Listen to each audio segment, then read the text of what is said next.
Hello and welcome to the Jesseverse. Today you will learn how to defeat Kazzara the Hellforged on heroic difficulty. Kazzara is the first boss in patch 10.1's new raid, Aberrus, the Shadowed Crucible. We began by pulling the boss toward the back of the room, though you can start anywhere you'd like. Shortly after the encounter begins, Kazzara will mark several players with dread rifts, which will expire after 5 seconds and leave a swirly puddle of death on the ground.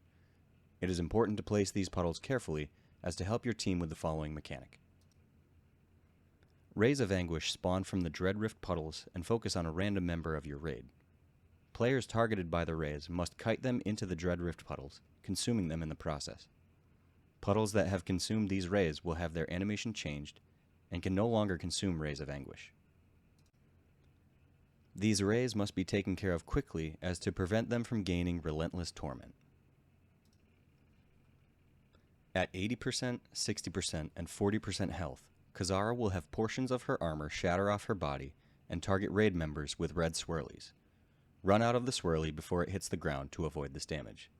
The more Kazzara has her armor shatter, the more dread rifts she is able to cast.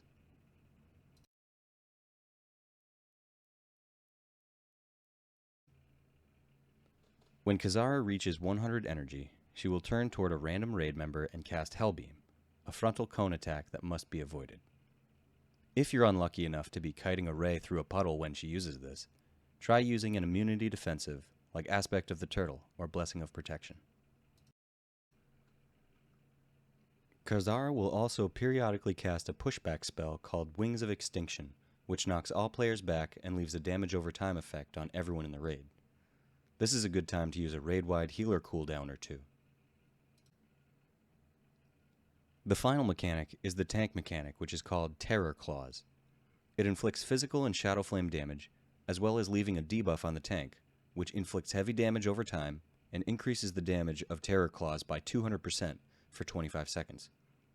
Tanks should taunt swap every time Kazzara uses this ability.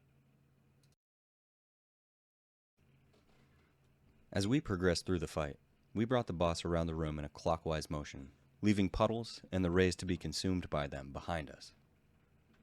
The starting location, as well as the direction which you bring the boss, doesn't really matter, so long as you're able to kill the boss before the room is filled with puddles. Good luck, have fun, and congrats on killing Kazzara the Hellforged on heroic difficulty. Until next time, I'm Jesse, and thanks for coming into the Jesseverse.